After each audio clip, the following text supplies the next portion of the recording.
Bonjour, bonsoir. L'élection présidentielle est annoncée au Cameroun pour 2018. Avant cette élection, les différents partis politiques s'activent déjà. Certains candidats sont annoncés de part et d'autre. À travers le monde, ça bouge un tout petit peu. On a des candidats indépendants qui sont déjà annoncés. On a également des candidats qui vont agir sous la casquette des partis politiques. Pour ce qui est donc de cette élection au Cameroun, plusieurs candidats de la diaspora se sont déjà prononcés. C'est le cas d'un jeune Camerounais vivant aux États-Unis qui a bien voulu annoncer sa candidature. Il s'agit d'un ancien militant ou alors tout simplement d'un militant du SDF qui aujourd'hui a décidé de voler de ses propres ailes. C'est un homme politique, c'est un activiste engagé, c'est un membre de la société civile, il est également homme d'église. Il a bien voulu se prêter à nos jeux de questions-réponses ce jour pour nous dévoiler sa stratégie et son plan politique afin que les Camerounais soient davantage édifiés sur ce qu'il apportera de nouveau. Il s'appelle Révérend Ejacha Kennedy, qui va donc nous parler de ses ambitions politiques et des raisons pour lesquelles il a bien voulu être candidat à l'élection présidentielle au Cameroun. Merci de nous accorder votre aimable attention. Ejacha Kennedy, merci de nous recevoir et merci d'accepter cet entretien avec nous. Il est parfois difficile de vous présenter sur un plateau de télévision. Vous êtes, comme je l'ai dit en introduction, homme politique, vous avez été militant du SDF, vous nous en direz davantage aujourd'hui. Vous êtes homme d'église, vous êtes activiste, on vous voit d'ailleurs sur les réseaux sociaux, et en même temps, vous apportez votre contribution à votre manière à l'émergence du Cameroun. Alors, déjà, sous quelle casquette devait-on vous définir aujourd'hui? Oui, je crois que la meilleure casquette que... D'ailleurs, je voudrais d'abord vous remercier d'avoir accepté de me recevoir sur votre plateau.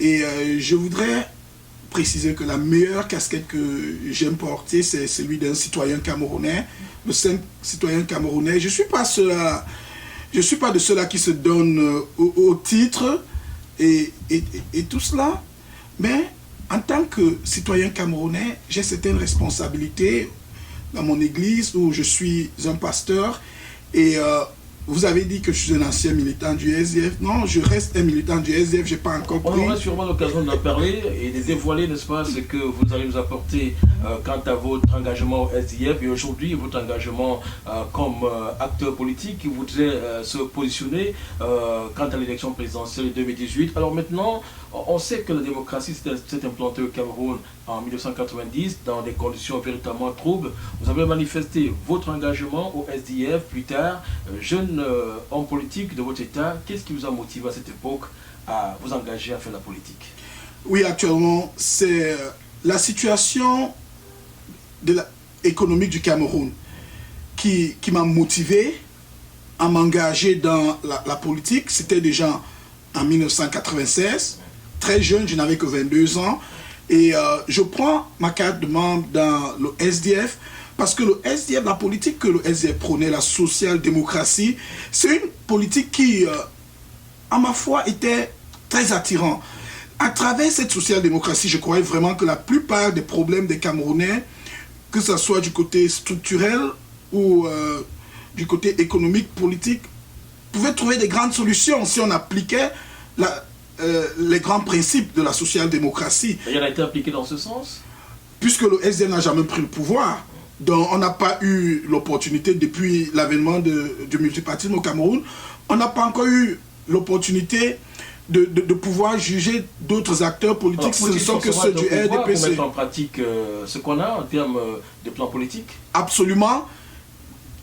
Pour mettre en marche un plan politique, il faut absolument être au pouvoir. Puisque, selon la constitution du Cameroun, l'autorité de l'État réside au peuple. C'est le peuple camerounais qui détient l'autorité de l'État, mais cette autorité est exercée par le président de la République et le Parlement. Mais, tenez-vous, au Cameroun, nous avons un système hautement centralisé où l'exécutif est dominant. Donc, il n'y a que l'exécutif qui fait la proposition. Et l'opposition, le rôle de l'opposition, c'est vraiment d'opposer. Voilà la situation au Cameroun. L'opposition ne peut rien faire. Ça, c'est la réalité. Ça fait 27 ans que ça dure. Alors, s'il fallait faire une autopsie de la situation politique au Cameroun aujourd'hui, que diriez-vous concrètement?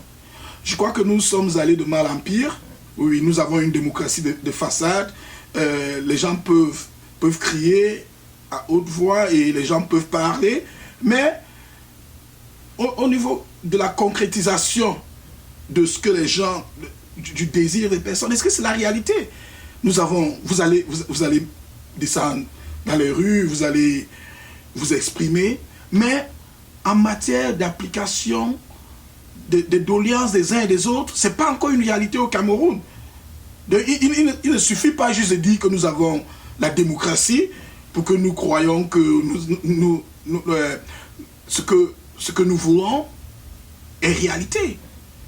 Alors, en 27 ans, rien n'a été réalisé, que ce soit du côté de l'opposition, que ce soit du côté du pouvoir, si je m'en tiens à vos déclarations. Alors, aujourd'hui, si on vous demandait de poser un regard sur l'opposition camerounaise, comment est-ce que vous jugez cette opposition, 27 ans après? Non, je dirais, l'opposition au Cameroun, déjà, je vais tirer un coup de chapeau à l'opposition camerounaise, parce que, vous savez, la paix que nous avons au Cameroun, cette paix est due à la clairvoyance et à la patience de l'opposition camerounaise. Parce que le gouvernement de Paul Biya, dans son régime, a provoqué, ne cesse de provoquer l'opposition. Mais l'opposition, en tant qu'une opposition responsable, vous avez vu partout ailleurs en Afrique, là où il y a eu des guerres civiles, là où il y a des soulèvements vraiment brutaux, c'est parce que l'opposition s'est sentie exaspérée. Mais au Cameroun encore, nous devons tirer un coup de chapeau à cette opposition qui est responsable. Si nous avons la paix... L'opposition qui s'illustre par des batailles d'intérêt, il faut le dire aussi. Parce qu'il y en a qui sont ralliés au parti au pouvoir et qui ont abandonné le véritable combat. C'est pour cela que nous parlons aujourd'hui des batailles d'intérêt. Je vous écoute très bien. Mais devrait-on rappeler cela à l'opposition? Non. Par exemple, je prendrais Issa Chiroma. C'est pas parce qu'il a un parti politique qui a un nom différent du RDPC que nous allons lui considérer d'être un opposant. Nous connaissons les vrais opposants. C'est de ceux-là que je parle. Ceux-là qui n'ont pas eu à partager, qui ne veulent même pas s'insérer dans cette mouvance du régime RDPC. Et qui en même temps ne veulent pas se mettre ensemble pour mener le combat. On a vu le SDF, l'UDC, on a beaucoup de partis politiques qui ne veulent pas se mettre ensemble, l'UPC par exemple, le MDR. Pourquoi pas être ensemble pour mener cette bataille afin d'arriver au bout des ambitions fixées? La réalité, ils ne sont pas obligés de se mettre ensemble. S'ils ne s'accordent pas... C'est une faiblesse par exemple pour l'opposition, le fait d'être en rang dispersé. Non, ce n'est pas une faiblesse. Plutôt... nous devons avoir notre regard tourné vers le peuple camerounais, puisque c'est le peuple camerounais qui fait l'ultime choix de qui devrait diriger. Donc même si nous avons 1000 projets ou 1000 visions qu'on présente, en fin de compte, c'est le peuple camerounais qui fait le choix. Et je voudrais vous dire, ce peuple camerounais est assez éveillé, parce qu'à chaque fois qu'ils ont fait leur choix, cela a été toujours détourné à travers un simulacre des élections qu'on organise au Cameroun. Donc, je dirais, le problème n'est pas la multitude des partis politiques au Cameroun. Le problème, c'est le système électoral qui ne permet pas que nous ayons une élection véritablement transparente. Voilà le véritable problème que nous avons au Cameroun. Et ce qui amène dans certains partis politiques à signer des pactes avec le parti au pouvoir et fragiliser les autres opposants camerounais. Oui, c'est une manière de penser au Cameroun. On a vu l'UNDP par exemple, qui a connu des divisions et qui finalement s'est rallié au RDPC. Issa Chiroma, dont vous avez fait allusion, était engagé dans ce parti avant de créer l'ANDP avec d'autres classiques de l'UNDP. Et aujourd'hui, on nous démontre à suffisance que l'opposition est vraiment fragilisée au Cameroun et ne peut plus véritablement jouer son rôle. Conséquence, le peuple est dépassé et ne sait plus à quel sens se vouer. Donc, voudrez-vous me dire que le peuple camerounais est fragilisé? Parce que c'est le peuple camerounais qui est le détenteur effectivement, du ce pouvoir. Peuple se sent déçu, trahi par les opposants qui ne jouent plus véritablement leur rôle. Non, quand vous parlez d'opposition, si nous avons 300 partis politiques au Cameroun, par exemple, donc nous sommes en train de parler ici de 300 têtes, 300 personnes, en concurrence de 25 millions de personnes. Donc où est-ce que réside la force? La force réside au sein des 25 millions. Donc le jour où les 25 millions de Camerounais décideront qu'il faut changer, même si vous nous présentez 10 000 partis politiques, les 25 millions de Camerounais sauront où mettre la tête, ils sauront où. Ils sauront qui soutenir et défendre. Donc le problème n'est pas au niveau des nombres de partis politiques. Ça, il faudra que nous dépassions ce débat, puisque c'est le régime en place voudrait que nous pensions ainsi.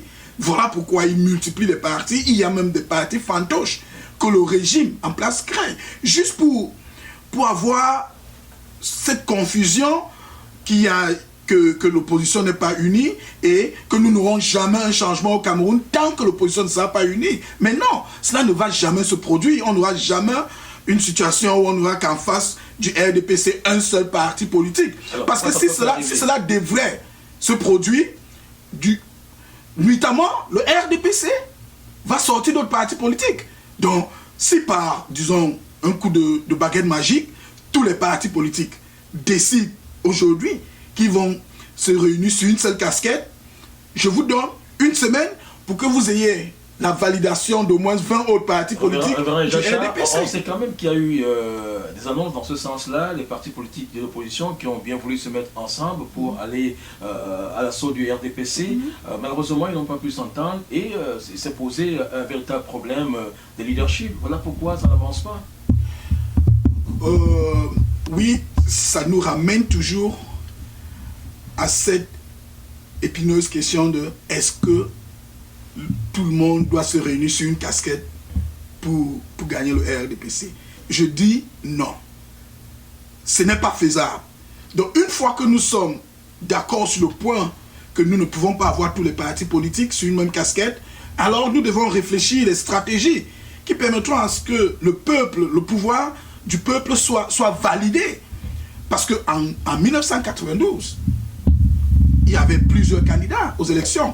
Mais nous savons tous que le candidat de l'Union pour le changement, qui était Ni John Frundi, a remporté ces élections. Nul était le tripatouillage électoral. Il aurait été investi en 1992 comme le président. Ça ne nous a pas damé de pion à travers la majorité présidentielle. Mais quelle majorité présidentielle? Avec des partis politiques qui sont alliés au RDPC, une démonstration que le RDPC a utilisé une bonne stratégie pour renverser l'opposition. Non, il y avait beaucoup plus de partis du côté de l'opposition. En 1992, tout à fait. Il y avait au moins 15 partis politiques réunis au sein de l'Union pour le changement. C'était, je crois, RRC. Il y avait au moins 15 partis politiques et presque tous les grands mouvements de la société civile étaient réunis au sein de l'Union pour le changement. Donc en matière de forces de coalition, évidemment, l'opposition avait une plus grande coalition en 1992, mais n'a pas pu gagner. Donc je dis et je redis, nous devons aller au-delà du débat de vouloir avoir une union des opposants qui n'est pas possible. Donc, voilà la réalité qui est. Je sais que nous tous, nous regardons et nous voulons avoir cette réalité qui devrait être. Mais tant que nous n'avons pas cette réalité déjà en marche, faisons avec ce que nous avons. C'est un problème de culture politique. Alors, Reverend Jacha, vous avez côtoyé plusieurs hommes politiques, surtout ceux du SDF, pendant de longues années. Je prends le cas de Pierre Kwemo, avec qui vous avez cheminé pendant longtemps. Oui. Il me vient quand même à l'esprit une question, c'est de savoir quel est le rôle que vous jouez concrètement derrière cet homme politique.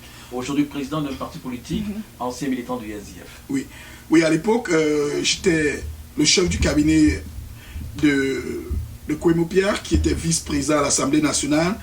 Et donc, je dirais, comme on dit vulgairement au Cameroun, j'étais son bras droit. Et c'était un grand homme politique. C'est quelqu'un qui m'a énormément marqué dans le combat. Et si on avait au Cameroun peut-être 5 comme Kwemo Pierre, beaucoup de choses devraient déjà se réaliser au niveau de l'opposition.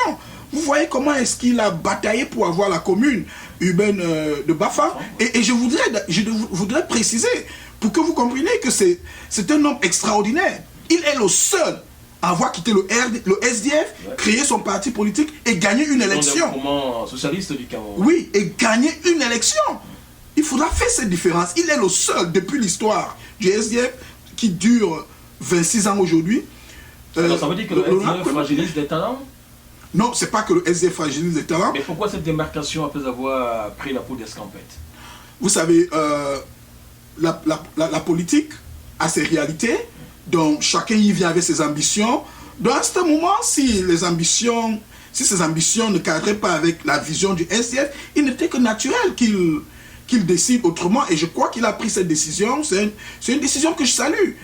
moi je reste dans le SDF, mais je crois que chacun devrait avoir la liberté de se sentir accepté là où il est. Donc si à ce moment il ne se sentait plus accepté au sein du SDF, donc il a pris la décision qu'il fallait prendre. Finalement, qu'avez-vous gagné auprès de Pierre Kouemo? Expérience politique ou alors maturité politique? Expérience politique et maturité politique. Qu'est-ce que ça vous a permis de faire au Cameroun? Au Cameroun, ça m'a permis de faire le tour du Cameroun. Vous savez, il y en a beaucoup qui vont vous dire qu'ils ont fait le tour du Cameroun. Si vous faites le tour du Cameroun pour des causes touristiques, vous n'allez pas connaître le Cameroun de la même manière qu'une personne qui fait ce tour du Cameroun pour des raisons politiques. Donc, en tant que chef du secrétariat particulier du vice-président Kouemo, qui était le responsable de la campagne de John Fundi dans le Grand Nord, donc, lui ne pouvant pas être sur le terrain, c'est moi qui étais le missionnaire, c'est moi qui étais en mission. Donc, cela m'a permis de balayer toute la région du Grand Nord et de toucher du bout de doigt les réalités des Camerounais du très profond. Donc, c'est une expérience que j'ai gagnée. Et il y a aussi sa fougue et sa haine de vaincre. Ouais. Ce monsieur, cette fougue, c'est quelque chose qui m'a intéressé et c'est quelque chose que je suis en train d'incorporer dans ma stratégie de combat. Voilà qui est bien dit. On va certainement poursuivre cet entretien avec le révérend Ejacha, qui a déjà lancé sa candidature pour la présidentielle de 2018. Une candidature que nous allons d'ailleurs évoquer dans quelques secondes parce que c'est l'un des points forts de cet entretien que nous avons avec lui. Et il va nous dire exactement qu'est-ce qui l'a motivé à être candidat à l'élection présidentielle, qu'est-ce qu'il propose aux Camerounais pour leur avenir. Alors, avec lui, on va évoquer donc le problème lié à sa candidature. Alors, Robert Ejacha, vous êtes activiste, on le sait, c'est incontestable. Alors, maintenant, vous avez décidé de vous porter candidat à l'élection présidentielle de 2018. Y a-t-il des motivations particulières autour de cela? Oui, d'abord, ce sont des motivations qui, pour moi, je pourrais dire personnelles, parce que le bien-être du Cameroun, c'est quelque chose qui me touche à cœur. Quand je regarde... Vous êtes sérieux quand vous le dites? Très sérieux. Vous pouvez dire ça aux Camerounais en les regardant véritablement? Oui, le bien-être du Cameroun, c'est quelque chose qui me touche à cœur. Quand je connais les richesses dont Dieu nous a bénis avec, et quand je vois la misère ambiante qui existe au Cameroun, ça me fait très mal. On peut être un pays mieux que cela.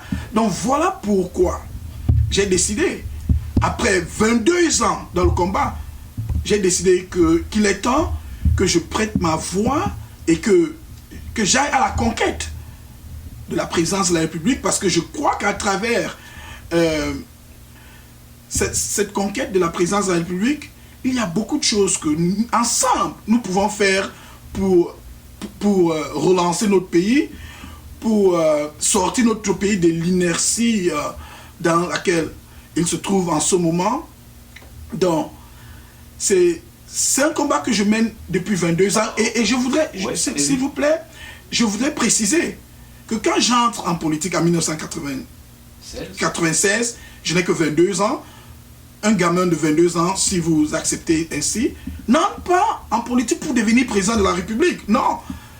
Il n'entre pas en politique pour devenir ministre en 22 ans. Il n'entre pas en politique pour devenir quoi que ce soit. Mais il entre en politique à cause d'une vision.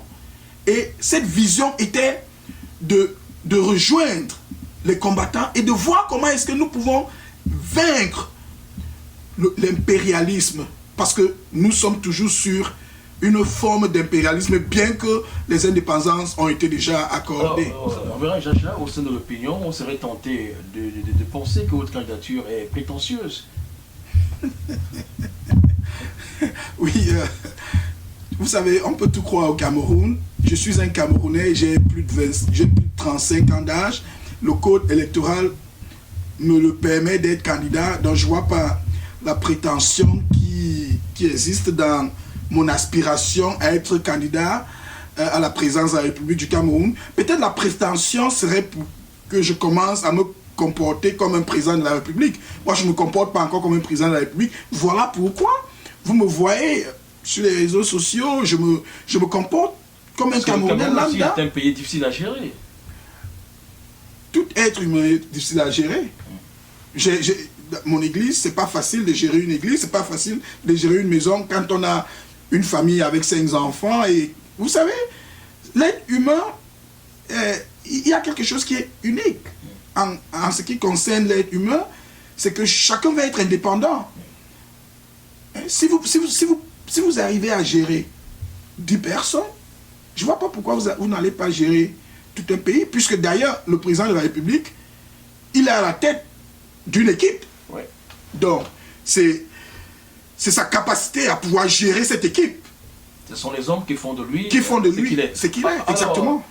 Lorsqu'on vous entend candidat à l'élection présidentielle au Cameroun, on a le sentiment que vous avez quelque chose à corriger. Est-ce que c'est parce que l'opposition a fait échec que vous voulez véritablement corriger les erreurs de l'opposition? Non, c'est pas parce que l'opposition a fait échec ou c'est pas parce que je vais corriger les erreurs de quelques personnes que ce soit. Ouais.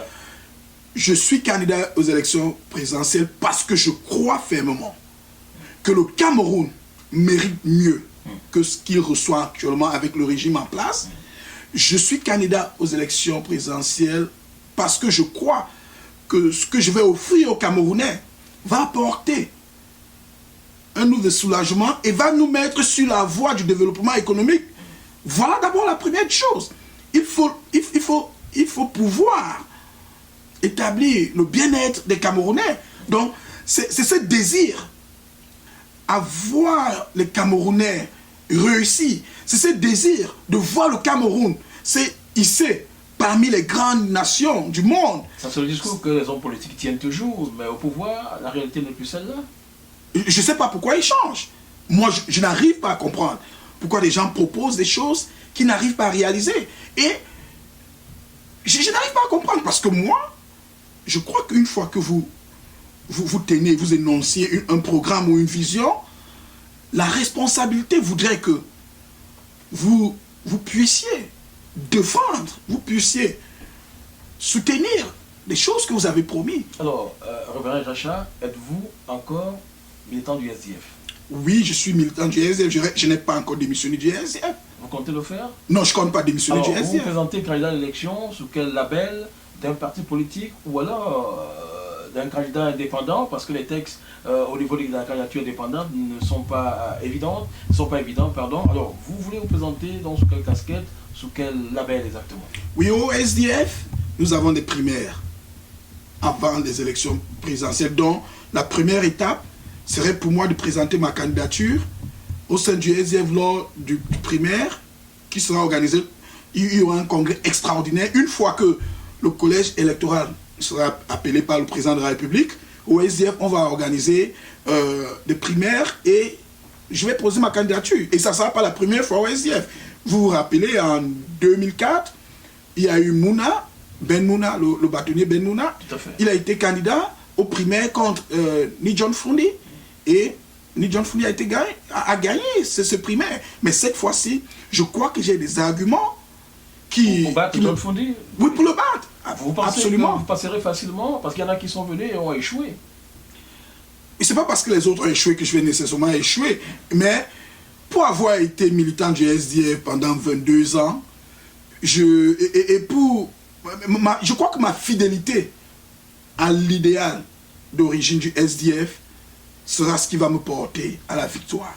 Alors, dites-nous sur quoi vous appuyez pour le dire. Est-ce que vous pensez que vous avez le soutien de tous les militants du SDF derrière vous? J'ai le soutien d'un bon nombre de personnes. Depuis que j'ai annoncé ma candidature, il y en a plusieurs qui m'appellent et qui disent qu'ils sont prêts à me soutenir. Mais il va falloir que j'élargisse cette tente, l'attente de mon soutien, donc ceux qui sont prêts à me soutenir. Et voilà pourquoi je suis en train de mener des actions comme celles que vous voyez en ce moment. Qu'est-ce que vous devenez? Un ami de Nidjon Fundi ou un adversaire?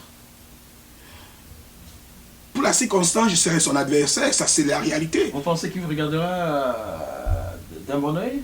Vous savez, beaucoup de gens ne connaissent pas le chairman Nidjon Fundi, c'est quelqu'un que j'ai côtoyé de très près. Et c'est quelqu'un qui sait embrasser ses adversaires. Vous avez vu, juste après les primaires de 2004, John Fundi et Ben Mouna ne sont pas devenus des ennemis. Peut-être c'est bien après qu'il y a eu des problèmes qu'ils ont eu. Mais ils ont eu une élection, il y a eu un vainqueur et la vie continue. Alors, avant vous, il y a eu pas mal de candidats, tant au sein du SDF que au sein de certains partis politiques. L'alternance n'est pas très évidente au sein des partis politiques au Cameroun. Vous pensez que vous allez apporter ce changement au sein du SDF, dit John Fundi, qui tient à son parti politique? Vous laissera passer? Non, le SDF, ce n'est pas le parti politique de John Fundi. C'est ce qu'il laisse croire. Mais je n'y crois pas. Je vais l'affronter aux primaires et j'ai un programme, j'ai une vision que je vais présenter et je vais mener une campagne vigoureuse, oui, pour faire passer ma candidature au sein du SDF. Donc, je vais aller et tenez-vous tranquille. John Fundi, il a le droit de poser sa candidature. Je ne suis pas de ceux-là qui vont dire oh non, John Fundi, pour quelque raison que ce soit, ne devrait pas être candidat. Non, j'ai envie de l'affronter. Il a le droit en tant que Camerounais de poser sa candidature. Et moi, en tant que tel, en tant que Camerounais aussi, j'ai le droit de poser ma candidature. Alors, et si maintenant votre candidature passe au sein du SDF, que ferez-vous? Quel sera votre véritable adversaire politique? Je sais que j'aurai en face de moi le candidat du RDPC. Je ne sais pas si ça sera Paul. Je ne sais pas si ça sera Paul Biya. Apparemment, il fait trop peur aux Camerounais. Oh non, non. Je dis, Paul Biya sera le candidat pour moi le plus facile à gagner. De quelle manière? À travers les urnes. Mais vous connaissez comment la machine électorale fonctionne au Cameroun. Vous n'êtes pas nouveau. Nous ne sommes pas nouveaux, mais nous sommes en train... Rappelez-vous de 92 que vous avez évoqué tout à l'heure. Oh non, non. Avec moi, 92 ne pourra pas se produire. Vous ferez non, non, Paul Biya, je vais prendre à témoin la communauté internationale. Je vais guerrouiller, je vais combattre. Donc, je suis prêt à me battre contre M. Paul Biya. C'est les Camerounais qui auront le dernier mot. Entre Paul Biya et moi, s'il est le candidat que je vais affronter, entre lui et moi, nous aurons les Camerounais pour décider. Et là où les Camerounais auront tranché, monsieur, la voix du peuple sera respectée cette fois-ci. Les choses qui se sont produites en 1992, non, on n'aura plus ça. Pas avec moi. Vous êtes une force tranquille, il faut le dire ainsi, qui va peut-être dévoiler ses stratégies en temps opportun. Alors, maintenant, on sait qu'en politique, la popularité d'un homme vient du soutien du peuple. Alors, vous avez quel type de militants, de peuple derrière vous pour vous soutenir quant à l'élection présidentielle de 2018? J'ai le peuple camerounais dans sa diversité. Tout simplement, je ne donne pas les qualitatifs, je ne fais pas les distinctions de différents types de peuples camerounais. Nous avons un seul peuple camerounais et c'est ce peuple-là qui va soutenir ma candidature puisque c'est sur lui que je compte. Vous avez le sentiment que votre code de popularité évolue auprès de cette opinion, de ce public camerounais, de ce peuple camerounais? Je suis très satisfait avec le résultat que je suis en train d'obtenir par rapport aux actions que j'ai menées jusqu'à présent. Je suis très satisfait, c'est en train de marcher. Donc, je suis en train d'occuper l'espace maintenant au niveau des réseaux sociaux.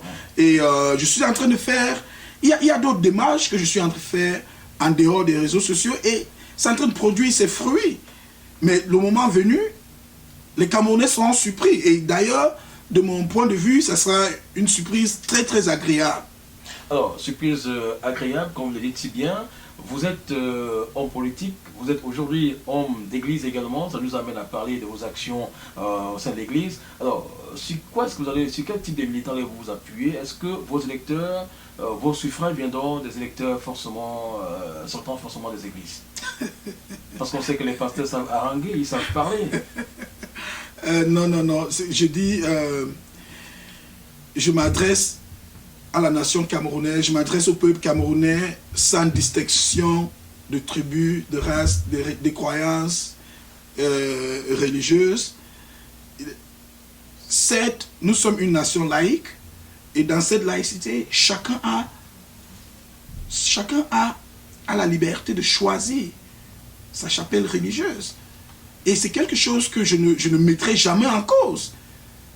En tant que chrétien, je sais qu'on ne peut pas obliger quelqu'un à devenir chrétien. Voilà d'abord l'un des principes cardinaux du christianisme. Nous ne menons pas de croisades de conversion. La conversion dans le christianisme, c'est un acte qui se passe entre l'individu et Dieu. Et nous ne pouvons qu'être des interlocuteurs, nous ne pouvons être que des messagers de la bonne nouvelle. Une fois qu'on aurait présenté la bonne nouvelle, c'est aux individus de faire le choix. Donc, voilà mon principe. Donc, en tant que révérend Echacha, que vous ne parlez pas de vos actions politiques à vos fidèles à l'église. Oh non, non, vous faites la part des choses. Je fais la part des choses. Oui, oui, je fais la part des choses. Vous n'attendez rien de vos fidèles quant aux élections? Je n'ai pas de fidèles à l'église. Ce sont des croyants, ce sont des brebis de Jésus-Christ. Ils sont là, c'est Jésus-Christ. Ils sont venus à cause de leur croyance en Jésus-Christ. Je n'ai sauvé personne. Jésus-Christ est mort sur la croix. Donc, vraiment, je parle de ça parce que vous posez la question. J'aime mon christianisme. Je m'y accroche. Je ne pourrai jamais rien céder. Je ne céderai jamais ma croyance et ma foi en Jésus-Christ pour quoi que ce soit. Alors, si cela n'est pas une discrétion, qu'est-ce que le pasteur que vous êtes cherche dans la politique? D'abord, la politique, c'est la gestion de la cité. Ouais. Voilà la définition que moi je connais de la politique. Donc, la cité vit très mal. Il faut apporter du changement. Il faut... Les mêmes personnes qui viennent à l'église dimanche sont ces mêmes personnes que vous retrouvez lundi, mardi, mercredi, vendredi et samedi, que vous retrouvez dans la cité. Ils vivent au quotidien. Donc, une fois que je sors de l'église et j'entre dans la ville, j'entre dans le fin fond, je vois les brebis de Dieu, je vois comment est-ce qu'ils vivent. Je me pose la question, est-ce qu'il n'y a pas quelque chose qu'on peut faire pour améliorer la vie des uns et des autres? C'est ainsi que je suis motivé à aller de mon pupitre pour prendre le podium, pour m'établir une plateforme hors de l'église qui pourra permettre que j'applique ce que j'ai appris de mon christianisme dans la vie, donc l'amour du prochain. Vous le savez autant que moi qu'au Cameroun, il est rare et même parfois inimaginable, même impossible, de voir des hommes d'église engagés à la politique. Vous voulez faire quoi l'exception dans ce domaine? Non, je ne crois pas que je vais faire l'exception. Il y a un très grand homme de Dieu qui m'inspire énormément. Il a failli laisser sa vie pour la cause nationaliste, Monseigneur Ndogmo. Ouais. C'était un grand homme d'église, je crois, sauf si les gens ont la mémoire courte. Je ne sais pas le premier. Il y a eu des milliers de personnes, des Camerounais avant moi. Il y a le cardinal Toumi. Qui a annoncé, mais qui n'est pas souvent très actif. Qui se prononce sur les affaires du pays. Donc, ils ne doivent pas tous être candidats aux élections. Moi, j'ai choisi cette voie. Je ne peux pas être la copie de quelqu'un. Donc, je ne peux pas faire comme Monseigneur Ndogmo a fait. À ma manière, j'apporte aussi ma contribution en tant qu'homme d'église. Tenez, M. Tchoupo, il est très important que nous sachions que pendant que la situation est en train de s'envenimer et le pays est en train de descendre, toute cette déchéance, au moment où tout sera vraiment catastrophe, vous savez, les premières personnes qu'on va accuser, c'est des hommes d'église. Pour quelle raison? Un peu comme au Rwanda.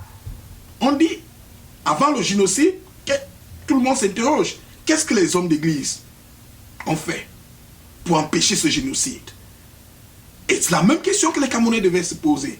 Alors, que doivent même faire dans les églises, ils devraient se prononcer. Ils devraient prendre position face aux choses qui se passent dans notre pays. C'est très important. Ils sont des Camerounais à part entière.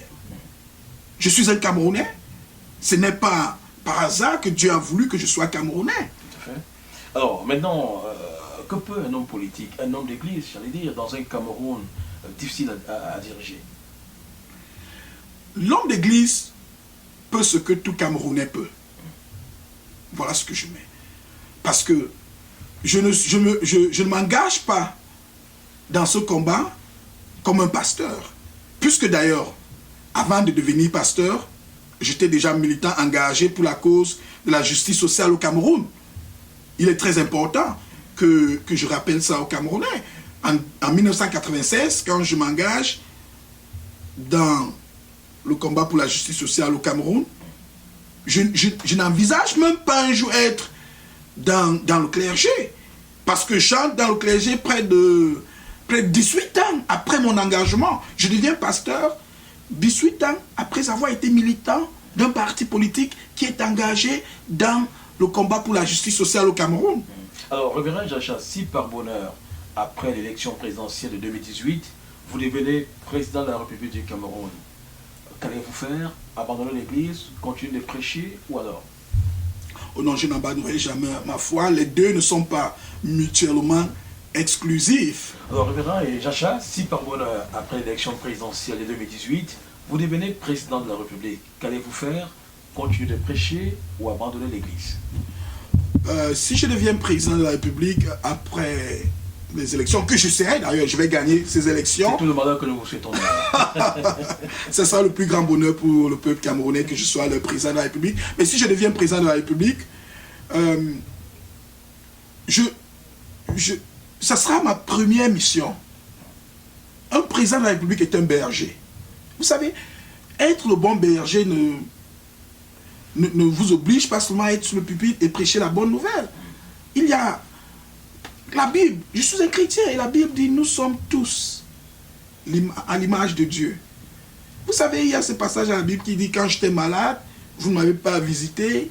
Quand j'avais faim, vous ne m'avez pas donné à manger. Et les disciples du Christ se sont retournés, ils ont demandé à Christ, mais quand est-ce que tu as été malade et on ne t'a pas visité?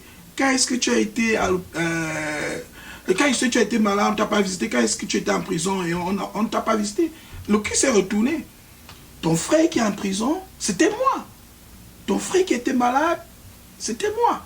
Donc vous voyez, nous tous, nous sommes à l'image de Christ. Donc tout ce que nous faisons, nous devons le faire pour soulager les êtres humains. Et tant que nous avons cette vision du Christ en nous, même quand vous voyez quelqu'un, vous le saluez, la manière dont vous saluez cette personne peut apporter du bonheur dans son cœur. On n'a pas que à prêcher pour refléter la gloire de Christ. De toute façon, le protocole d'État vous imposera une ligne de conduite à tenir. Que vous ayez envie d'aller prêcher ou d'aller sensibiliser les Camerounais d'une autre manière, vous allez vous soumettre au principe du protocole d'État. Absolument. Le président de la République, nous allons, en tant que président de la République, je vais respecter les lois de la République. Je vais respecter tout ce que la République demande que je respecte, parce que c'est un engagement que je prends pour servir le peuple. Vous savez, un président de la République, c'est d'abord un serviteur. Puisque un président de la République, je ne parle pas à cause du salaire, mais ayons en face de nous la réalité. Le peuple camerounais paye quelqu'un pour être son serviteur, le met à l'aise, le donne tout ce dont il a besoin pour être un bon serviteur. Et alors, il faut être le serviteur en chef pour être président de la République. 2018, c'est votre année. Alors, avant de parler de votre programme politique, il serait quand même bon que vous nous parliez un peu de comment est-ce que vous gérez vos affaires politiques et votre vie religieuse ici aux États-Unis. Oui, bon, tout le monde est au courant. Je suis visible dans les réseaux sociaux, j'apporte des messages et je réponds parfois spontanément aux choses qui se produisent au pays. Ça, c'est déjà une partie de mon engagement à travers les réseaux sociaux. Et ma vie religieuse, je le laisse entre moi et Dieu et ceux qui sont directement impliqués. Donc, je ne parlerai pas de comment est-ce que je gère ma vie pastorale dans un cadre comme celui-ci où nous sommes en train de parler de la politique. Alors, mais les Camerounais pensent que c'est une méthode lâche de passer par des réseaux sociaux pour s'exprimer sur la situation du Cameroun. Oh non, c'est pas une méthode lâche. Au pays, par exemple. Sur le terrain, ouais. Je suis un homme du terrain. Ah oui, je suis un homme du terrain. Et à l'évidence, ceux qui me connaissent, ils le savent très bien. Quelqu'un qui a été candidat aux élections municipales dans la commune de Yaoundé 3e, quelqu'un qui a été candidat aux élections législatives dans le Foundi, à Yaoundé, et vous croyez qu'il n'est pas un homme du terrain? Non, non, je suis quelqu'un du terrain et je vais affronter... Vous êtes loin des réalités maintenant. Vous êtes aux États-Unis, il y a des choses qui se passent au Cameroun. C'est sur ces chantiers-là que les Camerounais vous attendent, par exemple. Non, je ne suis pas loin des réalités du pays. Je m'imprègne de tout ce qui se passe au pays et je prends position à chaque fois que la nécessité s'impose. Donc, je ne suis pas loin du pays. Je peux être à des milliers de kilomètres du Cameroun, mais le cœur s'est enterré au Cameroun. Alors, Révérend Jachin, on va parler de votre programme politique maintenant. Oui. Mais il est quand même bon que vous nous parliez aussi de ce que vous êtes capable d'apporter, de changer au Cameroun. Vous pensez pouvoir avoir la poigne qu'il faut pour changer les choses au niveau du Cameroun, surtout dans l'univers politique?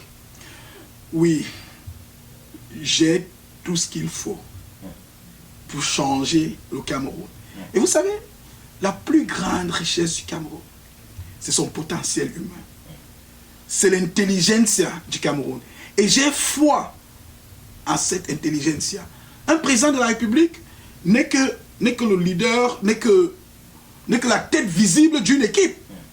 Donc, une fois que tu es président de la République, tu devrais mettre ensemble une équipe de personnes qui sont vouées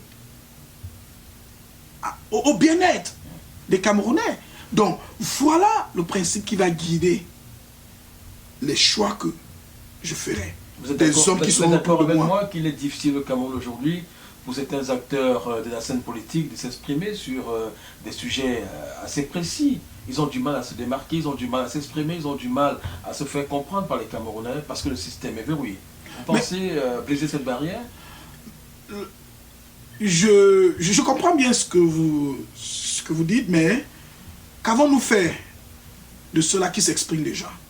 On se plaint de ceux qui ne s'expriment pas, mais il y a un bon nombre de personnes qui s'expriment, que ce soit au Cameroun, tous les acteurs politiques que nous avons au Cameroun, qu'avons-nous fait de cela?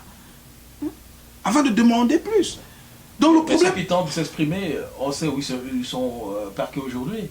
Il y en a qui vont en prison pour leurs opinions, il y en a qui sont carrément traumatisés par le pouvoir pour des raisons que nous ne connaissons pas.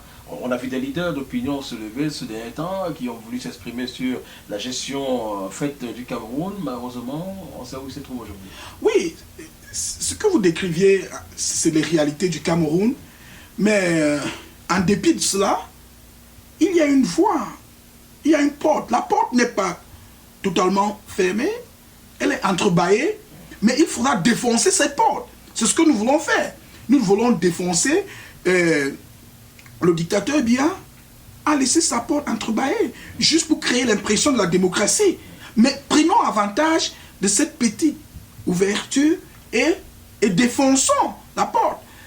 Et nous avons besoin du soutien massif des Camerounais pour pouvoir défoncer cette porte. C'est possible. C'est un tunnel dont on ne connaît ni l'entrée ni la sortie. Vous pouvez être embrigadé dans ce tunnel. Mais une chose est sûre, nous pouvons, avec notre volonté, parcourir ce tunnel-là. Alors concrètement, que prévoit votre programme politique? Qu'est-ce que vous proposez aux Camerounais? Tout à l'heure, vous parliez du bien-être des Camerounais qui vous tient à cœur. Qu'est-ce que vous leur proposez dans votre programme politique? Oui, vous savez, en tant que candidat aux élections présidentielles, je présente une vision aux Camerounais. Et dans ma vision, le premier point, et que j'appellerai le point cardinal dans ma vision, c'est de faire du Cameroun un État de droit. Un État où doit régner le droit. Parce que quand nous parlons de l'État de droit, nous regardons le respect de la personne humaine. Il va falloir que nous mettons sur pied des structures qui accorderont tout au moins à la personne humaine sa liberté d'expression.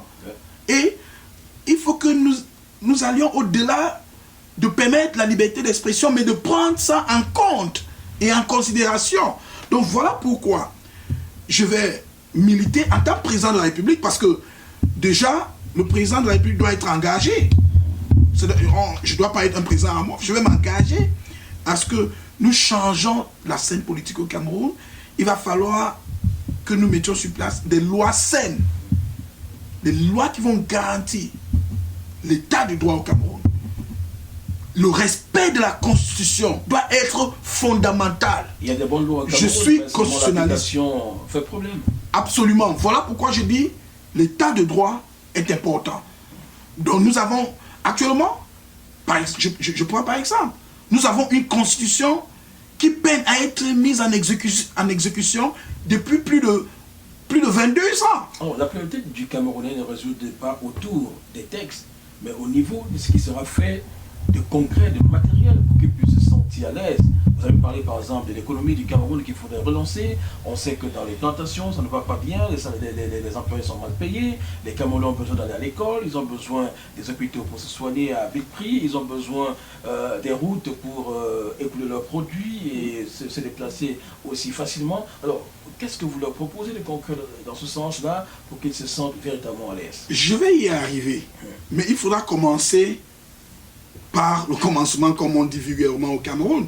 Il faut d'abord établir l'état de droit et vous allez comprendre pourquoi le principe de l'état de droit est la clé de voûte, parce que toute autre chose que nous allons proposer doit être soutenue par l'état de droit, parce que l'état de droit au Cameroun remettra les Camerounais en confiance, que ce soit les investisseurs et le peuple sera en confiance. Vous ne pouvez pas... On dit que le peuple camerounais est en meuf, que les Camerounais sont paresseux, mais c'est parce qu'ils sont découragés. Prenez par exemple, on vous embauche dans une entreprise, vous travaillez et on ne paye pas votre salaire. Personne n'a rien à dire.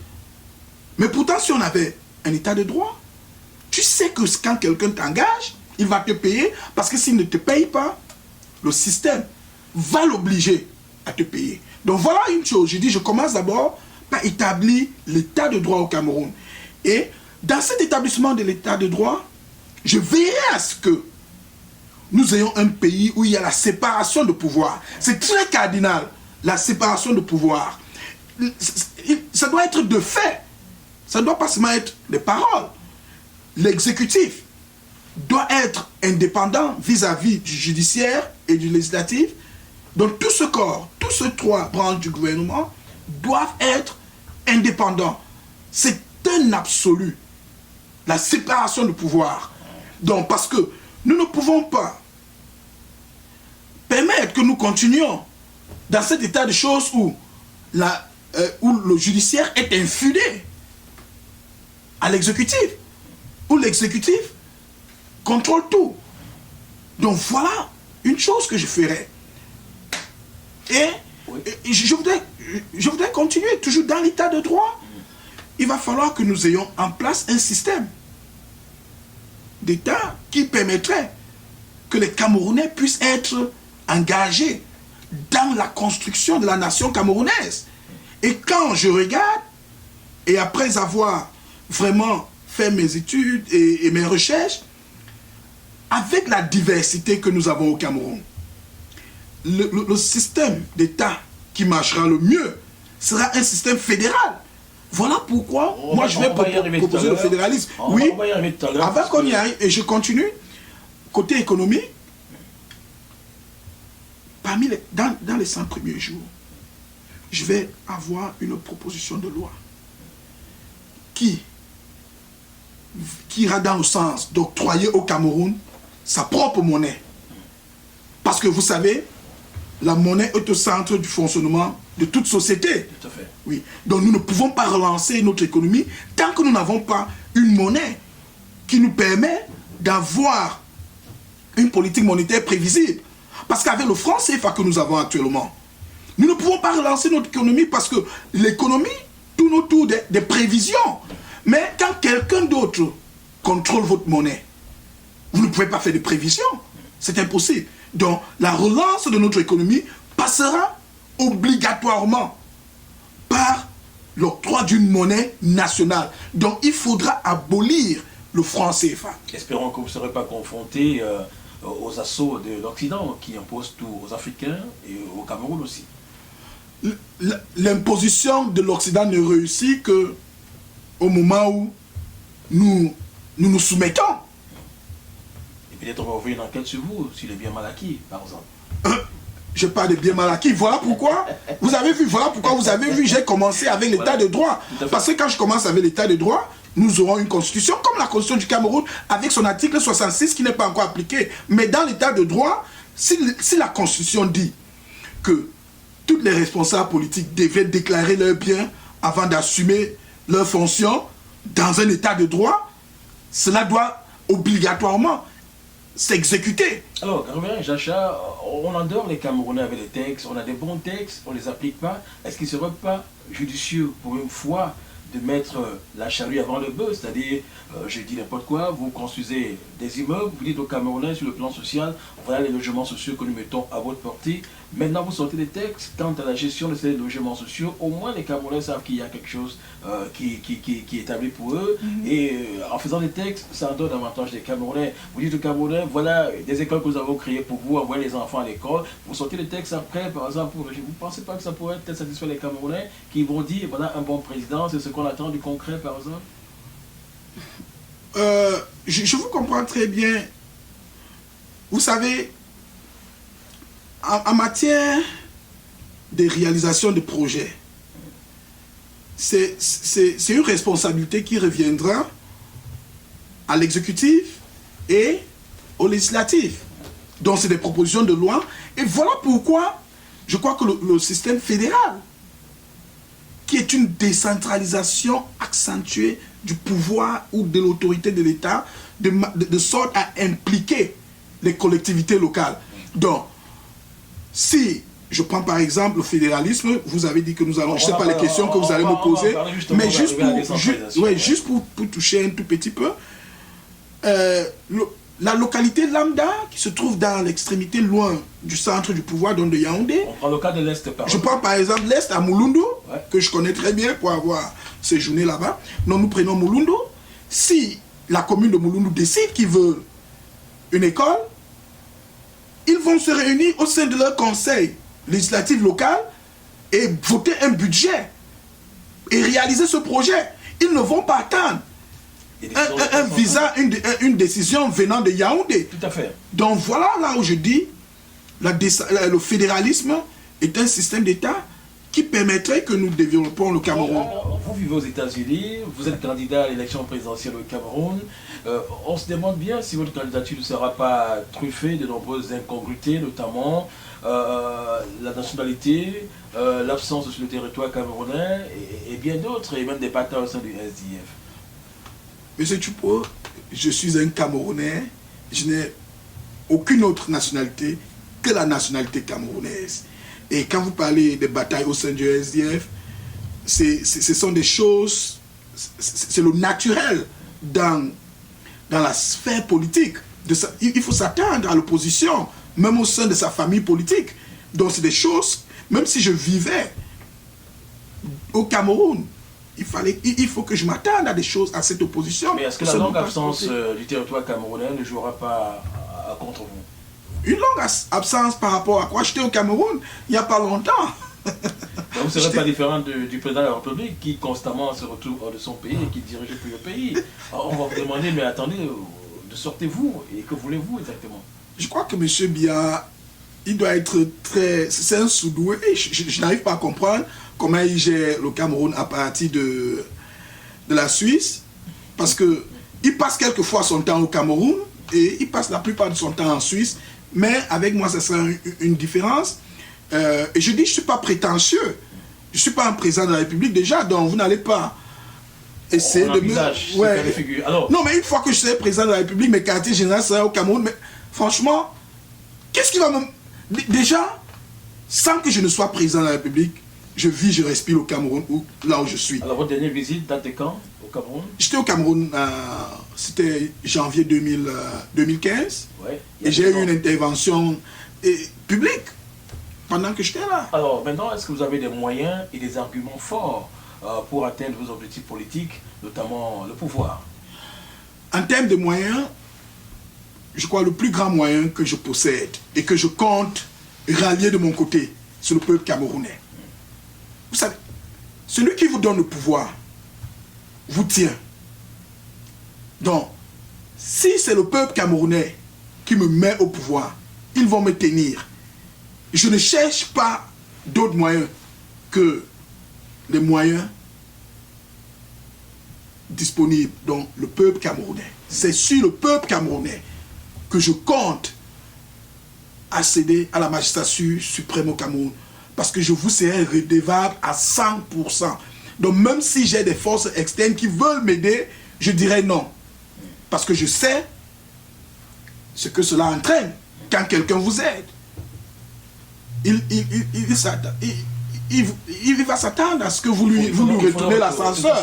Donc c'est un jeu donnant-donnant de toute façon. Exactement. Alors on va dans quelques instants amorcer l'avant-dernière partie de cet entretien qui porte sur l'élection présidentielle proprement dite. On saura exactement qu'est-ce que le candidat Reverend Ejacha va proposer en termes de campagne au Camerounais. On va comprendre peut-être ses motivations d'aller directement à l'élection présidentielle sans passer par d'autres voies. Et ce sera donc une étape aussi importante de cette élection présidentielle de 2018 pour le candidat Ejacha, adversaire de Ni John Fundi au sein du SDF et peut-être futur adversaire du président Paul Biya si sa candidature est confirmée. Alors, Reverend Ejacha, pourquoi avoir choisi d'aller directement à l'élection présidentielle alors que votre coût de popularité pourrait être jugé au niveau des élections municipales et des élections législatives? Déjà en 2002, j'ai gagné des élections législatives dans la commune de Yaoundé 3e. Nul était la fraude électorale. Je serais peut-être maire ou maire adjoint de la commune de Yaoundé 3e en 2002 et j'ai été aussi candidat aux élections législatives. Mais là n'est même pas le problème. Ce n'est pas une condition pour remplir, pour être candidat aux élections présidentielles. C'est un test quand même qu'on fait pour juger sa cote de popularité. Vous savez, je dirais, c'est bien vrai qu'être candidat aux élections présidentielles revêt un peu un aspect de test de popularité, mais nous allons au-delà de du populisme. Parce que les peuples, s'il fallait prendre la popularité, je ne sais pas, qui est le Camerounais le plus populaire actuellement? C'est Katino? Oh, je sais pas. Katino, elle est tellement populaire. Parce qu'elle est pasteur. Non, mais pas parce qu'elle est pasteur. C'est la femme du peuple, n'est-ce pas? Parce qu'elle est devenue pasteur. Femme du peuple devenue pasteur. Et Dieu fait des grandes choses, vraiment. Un clin d'œil à Katino et je dis au peuple camerounais, Dieu fait vraiment des grandes choses. Votre consoeur. Oui, ma consoeur que j'embrasse très bien. Mais rentrons un peu à la question de popularité. Il y a des Camerounais qui sont énormément populaires, mais les Camerounais ne votent pas la popularité. Ils votent une vision. Et je crois que j'ai cette vision qui va porter la transformation que les Camerounais veulent. Donc je vous ai parlé de l'état de droit qu'il va falloir mettre sur place. Je vous ai parlé d'une économie et je vais ajouter, il va falloir vraiment lancer une industrialisation du Cameroun. Donc voilà, la cheville ouvrière, voilà l'un des piliers de mon programme économique, c'est l'industrialisation. Vous pensez qu'il y a une différence entre vous et John Fundi? Les Camerounais ont voté John Fundi parce qu'il a une cote de popularité, et vous ont voté parce que vous avez un programme politique, c'est ça? Ils ont voté John Fundi parce que John Fundi avait un programme en 1992, un programme très attirant. Ils ont voté le programme, ce n'est pas la popularité de John Fundi qu'ils ont voté, c'est le programme. Les Camerounais sont assez intelligents pour savoir ce qu'ils veulent. Alors maintenant, que pensez-vous du code électoral camerounais qui ne semble pas arranger l'ensemble des partis politiques, un code électoral qui prévoit une élection à un tour, alors que les candidats de l'opposition estiment que 2 tours seraient indiqués pour cette élection. Est-ce que vous pensez que 2018 sera, du moins est-ce qu'en 2018 on ira encore l'élection avec ce genre de code électoral? Je dirais que une élection à 2 tours, ce n'est pas une mauvaise chose, mais ce n'est pas une garantie que nous aurions l'alternance démocratique au Cameroun. Ce n'est pas une garantie. Mais par contre, nous avons vu en 1992 une élection à 1 tour. Le candidat de l'Union pour le changement au Cameroun a gagné cette élection. Donc, le problème ne se situe pas à ce niveau. Le problème se situe au niveau de la structure, de la représentation. Ceux qui sont appelés à gérer ces structures leur impartialité. C'est ça le problème. Si nous avons des personnes impartiales pour gérer les élections au Cameroun, nous aurons des élections au sortir de laquelle tout le monde trouvera son compte. Il n'y aura pas de contestation. Oui. Alors, comment allez-vous mener votre campagne électorale au Cameroun? Avez-vous des moyens et comment est-ce que vous allez vous déployer? Vous savez, je m'inspire un peu de la campagne de John Fournier en 1992 et je prends l'évidence parce que j'ai toujours une chose que je dis, un principe qui me conduit dans la vie et je prête ça du philosophe Nietzsche. Il dit l'homme de l'avenir, c'est celui qui aura la plus longue mémoire.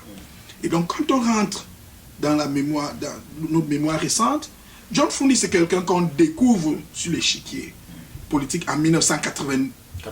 Ouais, tout à fait. Et quelques mois plus tard, donc ça n'a pas fait 2 ans au complet, il gagne une élection en 1992.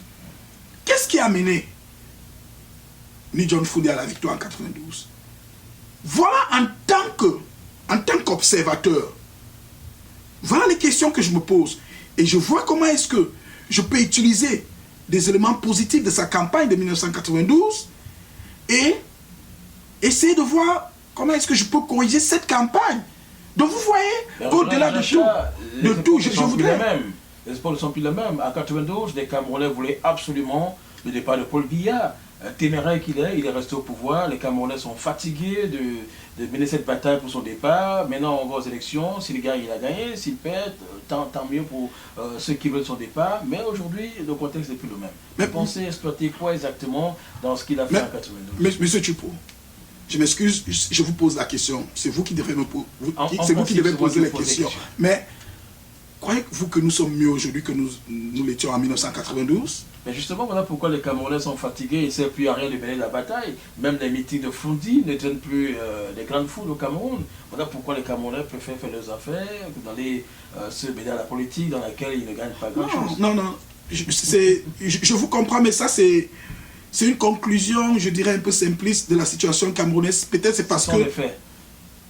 Les faits selon votre vision, M. Tchoupo, mais la réalité est, vous avez vu ce qui s'est passé en 2008 au Cameroun? Bien sûr, la grève de la faim, en février 2008. En février 2008. Oui. Donc le peuple camerounais a faim, le peuple camerounais a soif du changement. Le peuple cherche un leader. Voilà le problème avec le peuple camerounais. Voilà le problème, pas avec le peuple camerounais, avec la transition au Cameroun. Le peuple est prêt, très assoiffé même, du changement. Mais le peuple cherche leader. En 2008, février 2008, il y a eu irruption du peuple, mais personne ne voulait se placer pour diriger le peuple. Il ne s'agissait pas d'une action politique, mais une action sociale. Ce sont des individus qui sont sortis de leur maison, dans les quartiers, pour manifester leur mécontentement, parce que la vie était devenue encore plus chère au Cameroun. C'est vrai qu'on n'a pas forcément résolu le problème aujourd'hui, mais je me demande bien qu'est-ce que vous allez apporter pour ramener ce peuple à derrière vous, à vous écouter et à suivre votre campagne. Oui, je suis étonné que beaucoup pensent que le problème de 2008 n'était pas un problème politique, et parce que je me demande qu'est-ce qui rend la vie difficile au Cameroun si ce n'est pas la politique. C'est la politique qui rend la vie difficile au Cameroun. C'est la politique qui décide. Donc on ne peut pas résoudre le problème camerounais hors du champ politique. Impossible. Voilà pourquoi, moi, un clergé, j'ai vite compris cela. Et je me suis engagé sur le champ politique. Parce que c'est là, à l'intérieur, que nous aurions le changement nécessaire pour avancer notre pays. Alors, en quelques mots, quels seront les propos de campagne que vous allez tenir et d'où viendront les moyens? Les moyens, je le dis et je reprécise, c'est le peuple camerounais. Dans son immense majorité, je compte sur le peuple camerounais. C'est les seuls moyens que j'aurai. Je n'ai pas fortune. Dans les différentes régions du Cameroun et d'autres localités. Je n'ai pas de fortune que je vais mettre en exergue. Et d'ailleurs, je ne vais pas acheter une élection. Vous avez un slogan de campagne? Mon slogan de campagne? Ouais. Pour un Cameroun meilleur. pour un Cameroun meilleur. Donc il y a pas mal de choses à l'intérieur. Oui. Alors maintenant, on sait qu'en Afrique, les élections sont influencées par l'Occident. On a vécu des cas, tout récemment au Gabon également. Aujourd'hui au Cameroun, on essaie de vivre d'une manière ou d'une autre, n'est-ce pas, les pressions de l'Occident. Alors vous, si vous devenez président aujourd'hui, est-ce que vous allez accepter de vous soumettre aux principes ou aux pressions de l'Occident? Oh non, non. Moi je crois que je suis très enfarouché contre ce néocolonialisme qui veulent que nous soyons toujours des sujets des grandes métropoles, les métropoles occidentales. Je suis pour une indépendance totale. Voilà pourquoi, dans mon plan de relance économique, dans ma stratégie de développement économique, la question monétaire est centrale. Parce que c'est une question de suivi. Nous sommes contrôlés par l'Occident parce que c'est la France qui contrôle notre monnaie. Donc nous sommes contrôlés par la France. Donc je crois que j'ai le droit, les Camerounais, le peuple camerounais a le droit de s'approprier de son indépendance et le garder jalousement. Voilà ce qu'en tant que chef d'État, en tant que président de la République, je vais veiller à ce que l'indépendance de notre pays soit une réalité, soit une réalité des faits. Et pas des paroles seulement. J'espère que vous aurez des arguments valables pour arriver à cela, parce que c'est ce que les Africains attendent, c'est ce que le Cameroun attend également, son indépendance totale. Alors maintenant, on va quand même s'intéresser à autre chose. Là, je vous regarde dans les yeux, vous posez cette question, sincèrement, croyez-vous avec conviction que vous pouvez être président de la République du Cameroun? Là, dites-le aux Camerounais maintenant. Peuple camerounais, si je ne croyais pas, je n'allais pas m'engager. Je m'engage parce que j'y crois fermement. J'ai l'âge requis. J'ai les capacités requises en matière d'intellect. Et le comble de tout, j'ai une nation bénie, hautement bénie par ses ressources humaines. Je vais compter sur les ressources humaines du Cameroun. Nous avons des grands économistes, nous avons des grands agrégés, nous avons un peuple de battants, les paysans qui sont prêts à se donner pour bâtir une grande nation. Nous avons tout pour avoir une grande nation. Ce n'est pas... Bâtir une nation n'est pas l'effort d'une seule personne. Non, ce n'est pas l'effort d'une seule personne. Ça va au-delà de ma personne. La transformation du Cameroun. C'est ce que je comprends. C'est une affaire d'équipe. Donc, je vais faire équipe avec le Cameroun, avec le peuple camerounais, pour bâtir le Cameroun. Donc, nous devrons tourner le dos définitivement du néocolonialisme. Parce que notre sous-développement provient du fait que nous sommes considérés comme des sous-humains. Nous avons un pays où la monnaie, notre monnaie, la monnaie qui est au centre de tout développement économique est contrôlée ailleurs. La monnaie qui est au centre des stratégies de développement économique est contrôlée ailleurs. Donc, une fois que nous aurons notre propre monnaie, nous allons pouvoir établir un plan économique qui prend en considération nos nécessités. C'est possible. C'est possible. C'est un grand rêve pour le moment. Mais si nous nous donnons, ça sera une réalité. Tout à fait. Alors, Révérend Ejacha, avant de sortir, n'est-ce pas, de ce chapitre consacré à l'élection présidentielle, j'aimerais quand même que vous vous prononciez sur un autre aspect, à savoir les différentes structures chargées de gérer les élections au Cameroun. On a eu l'ONEL, aujourd'hui on a l'ECAM. De ces deux structures, quelle est celle qui a le mieux travaillé? Est-ce qu'on a besoin de ce genre de structure pour piloter les élections au Cameroun? Je ne suis pas un adepte de l'à peu près. Les deux structures sont à balayer. Je n'ai aucune considération pour l'un ou pour l'autre. Non.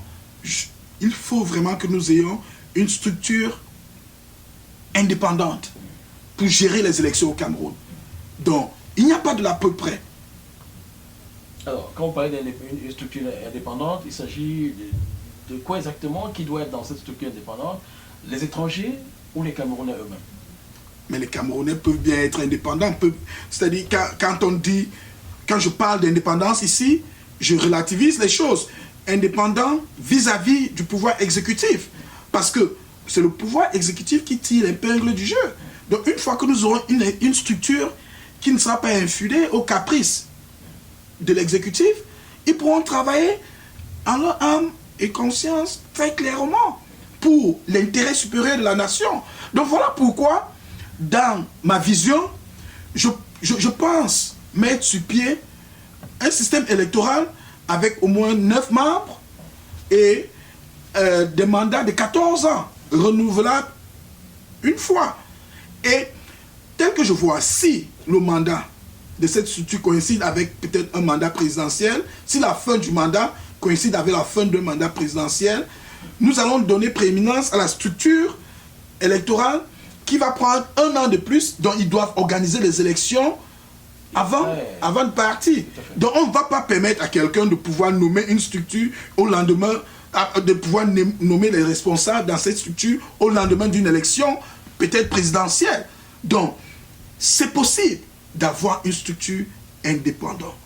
Vous avez le NECAM tel qu'il se présente actuellement, les membres du bureau central du RDPC qui sont là, son président de l'ECAM, Foncam Azou, quelqu'un que j'ai connu pendant que à l'époque où je travaillais à l'Assemblée nationale, il était mon voisin du bureau. Donc, mais c'est un classique du régime, M. Foncam Azou, le président de l'ECAM. Donc, tant que vous avez des classiques du régime qui pilotent des structures qui devraient être indépendantes, qu'attendez-vous? Alors, structure indépendante, je suppose quoi? Avoir les membres des différents partis politiques, la société civile, tous ceux qui n'ont pas forcément, ou tous ceux qui n'ont pas forcément des liens avec la politique. Je donnerais prééminence aux membres de la société civile, ceux qui n'ont vraiment pas d'intérêt, qui n'ont pas d'intérêt personnel dans la chose politique. D'accord, ça c'est compris. Alors maintenant, on va sortir de ce chapitre consacré à l'élection présidentielle. Si vous devenez président en 2018, quelle sera votre première action ou quelles seront vos premières actions à mener? Quelle est la priorité que vous allez, n'est-ce pas, mettre en exergue pour que les Camerounais puissent se sentir vraiment dans votre créneau? J'aime très bien cette question et je crois que c'est une question qui vient juste après cette affaire d'élection, de structure électorale. J'ai mes 100 premiers jours, donc disons mes 100 premiers jours en tant que président de la République, je vais d'abord mettre sur la table parce que je vais commencer à agir en tant que constitutionnaliste. Donc même si nous n'avons pas des lois qui prévoient que l'action du président soit validée par le Parlement, dès que j'entre, je fais une proposition de loi dans le sens de revoir la structure électorale du Cameroun. Voilà, dès mes 100 premiers jours, il y aura une réforme du système électoral au Cameroun. Voilà une chose que je vais faire. J'aurai une proposition de loi. Les 100 premiers jours, je vais réunir mon équipe de conseil économique et je vais leur demander de me faire des propositions concrètes sur une proposition de loi que nous allons envoyer à l'Assemblée nationale du Cameroun, donc au Parlement, pour la question monétaire. C'est très essentiel. Donc voilà là où je vais commencer. Donc vous voyez, dans mes 100 premiers jours, il y a des choses que je vais faire qui n'auront pas d'incident budgétaire parce que en tant que président, quand on fait des propositions déjà, il va falloir penser au financement des propositions qu'on fait. Donc vous voyez, voilà des propositions que je vais faire dans les 100 premiers jours qui n'auront aucun incident sur le budget du pays. Donc c'est faisable que je mette une proposition de loi sur une structure indépendante pour les élections, que je mette sur la table du Parlement une proposition de loi sur la question monétaire, comment on doit se retirer du franc CFA. Mais ça va prendre du temps, Reverend, mais qu'est-ce qui sera fait concrètement dans les 100 premiers jours pour le Camerounais, le citoyen lambda qui veut que les choses aillent vite sur le terrain? Oh non, les 100 premiers jours, j'aurais pris stock des désirs ou bien de ce qu'on veut, mais mes 100 premiers jours, je dis d'abord, vous savez, je n'aime pas... Vous n'allez pas fermer les bars, par exemple? Oh non, non. Le Camerounais a beaucoup plus de réflexion. Vous savez, je suis vraiment un adepte du libéralisme. Voilà pourquoi ma politique économique tend vraiment beaucoup plus sur le libéralisme économique, mais néoclassique. Donc je crois qu'il faut respecter les libertés individuelles. Donc les Camerounais, nous allons juste avoir une réglementation tout autour. Peut-être tu parles des bars. Comment est-ce que nous pouvons avoir des bars, mais ne pas laisser ce bar affecter notre capacité à se comporter comme un peuple responsable?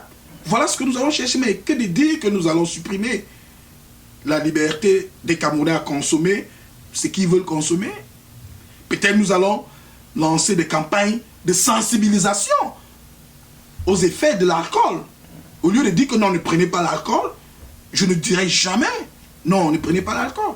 Mais, par contre, je vais mettre à votre disposition des informations sur les effets de l'alcool et c'est à vous de faire le choix. Donc, je suis vraiment libéral. D'accord, c'était en passant, monsieur le futur président de la République du Cameroun. Je voudrais maintenant qu'on aborde la dernière étape de cet entretien avec vous.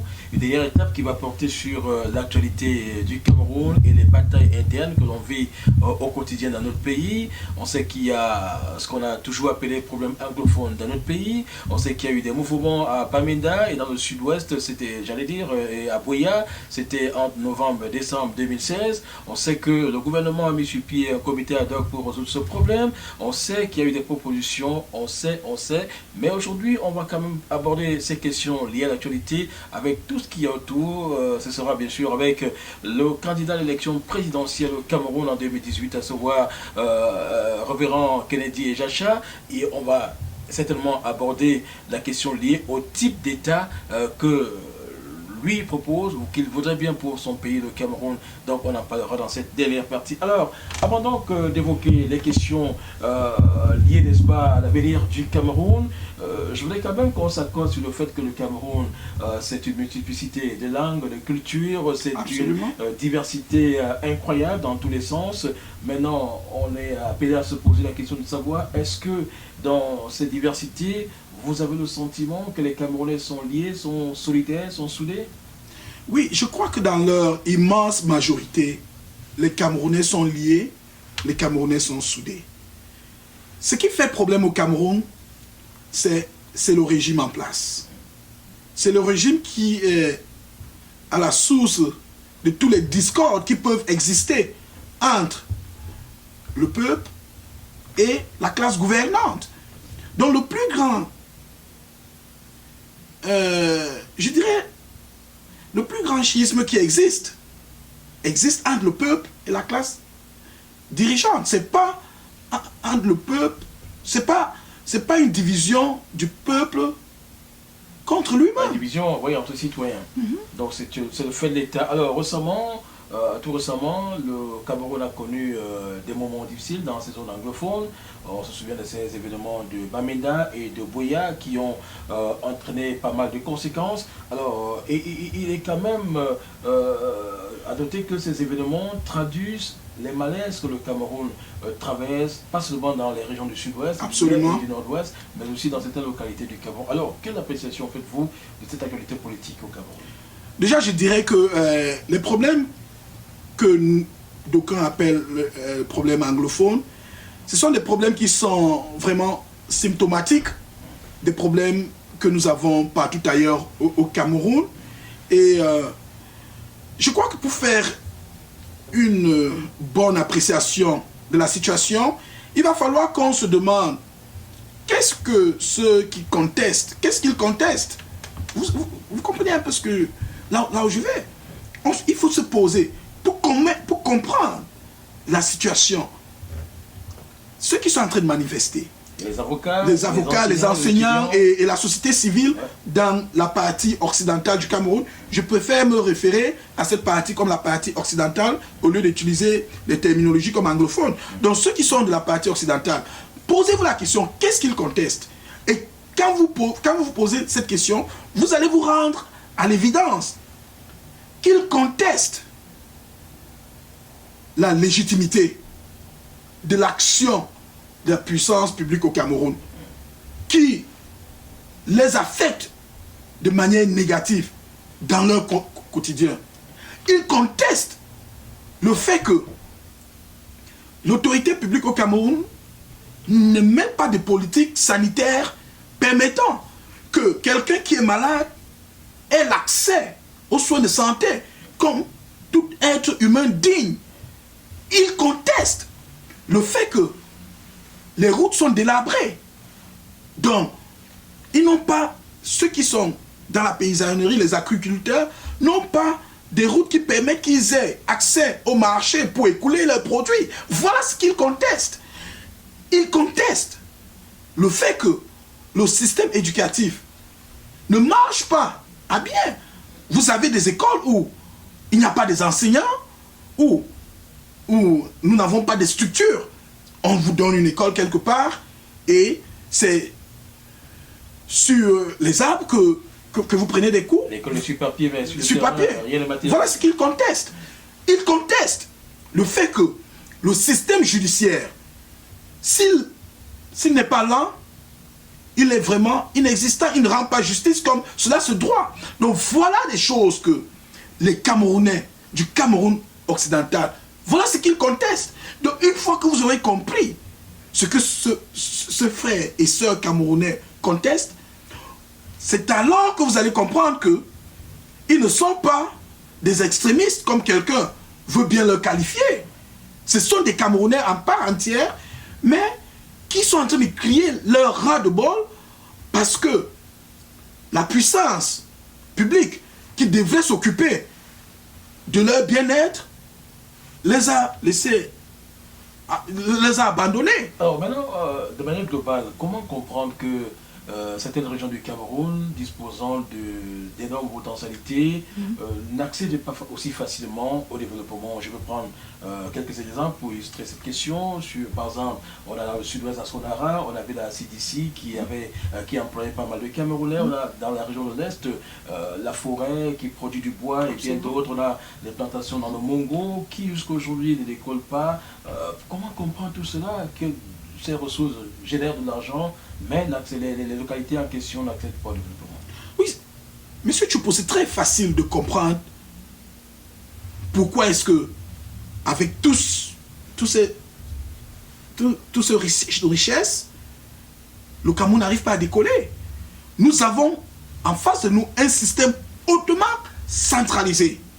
Et avec ce système centralisé, une fois que la tête est atteinte de l'apoplexie, c'est une paralysie du reste du corps. C'est un principe en droit constitutionnel.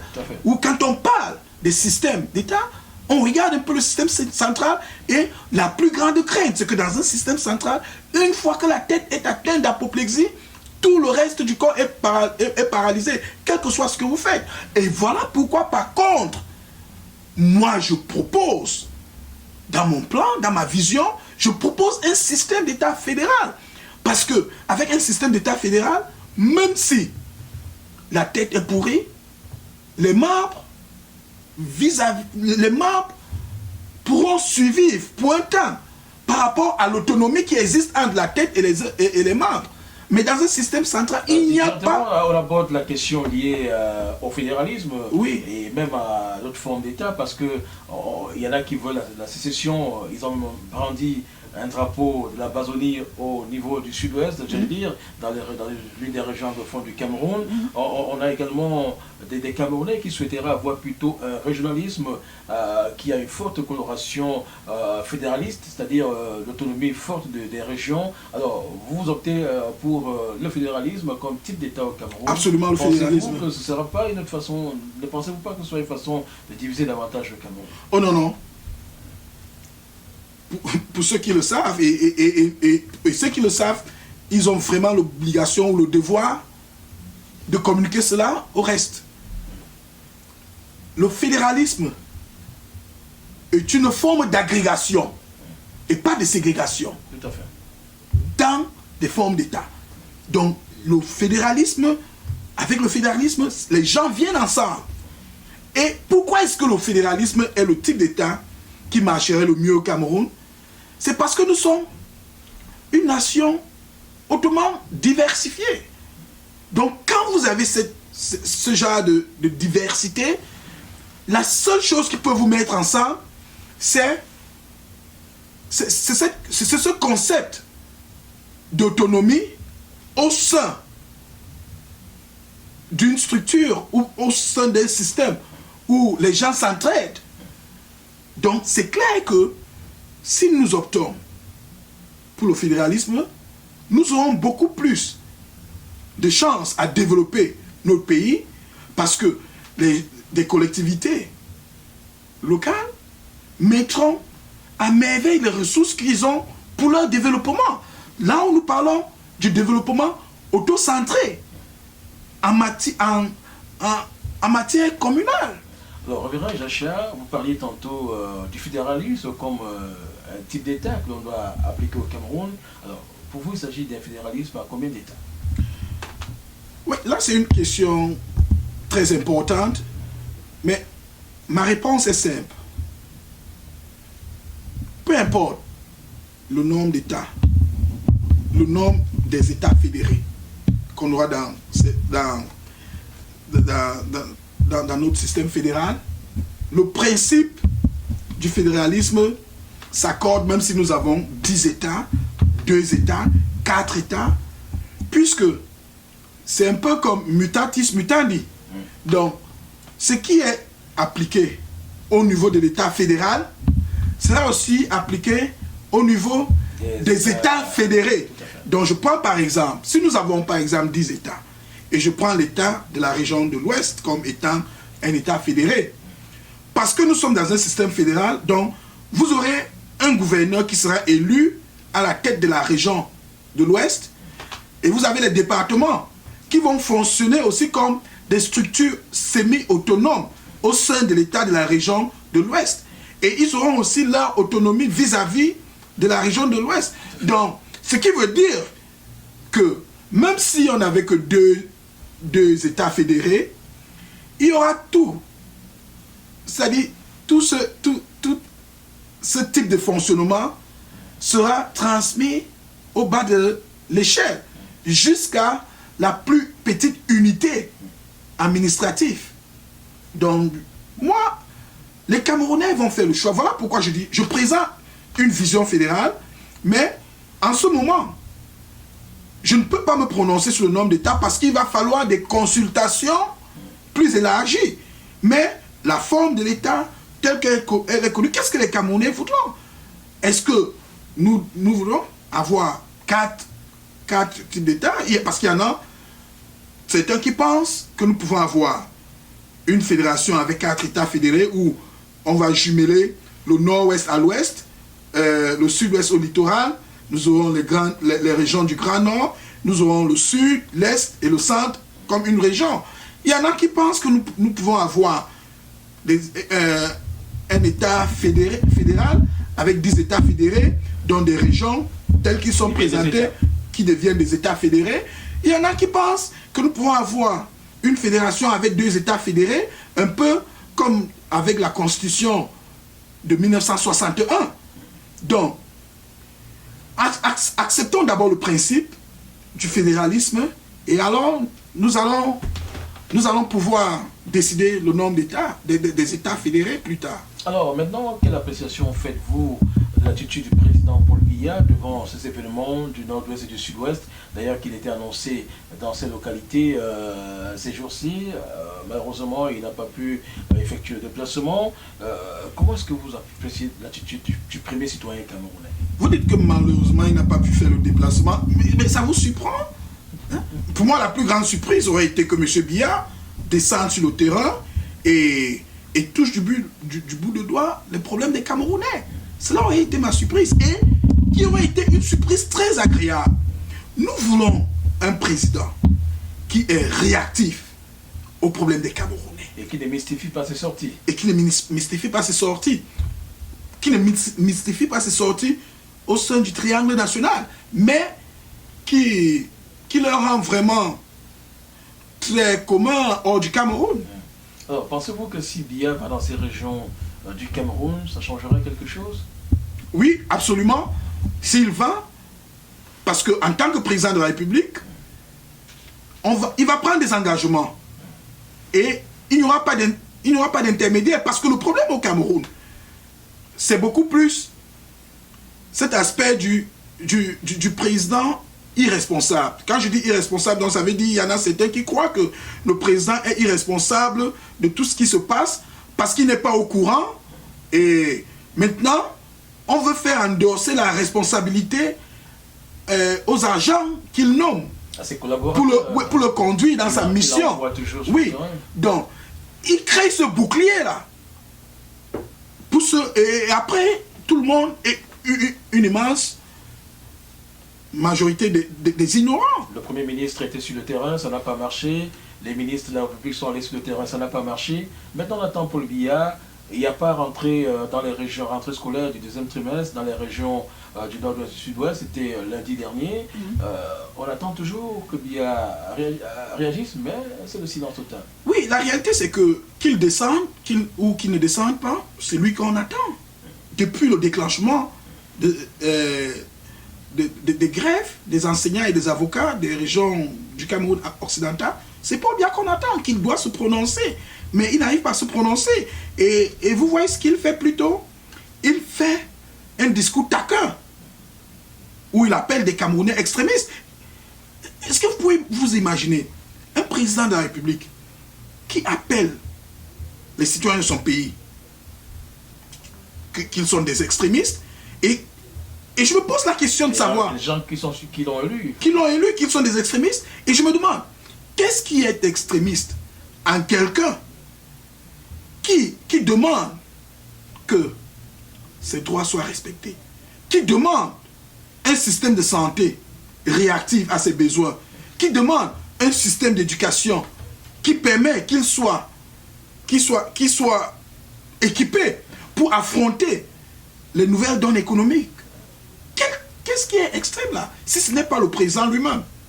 Alors maintenant, il a mis sur pied un comité ad hoc qui doit travailler sur les résolutions à prendre quant aux problèmes de ces localités.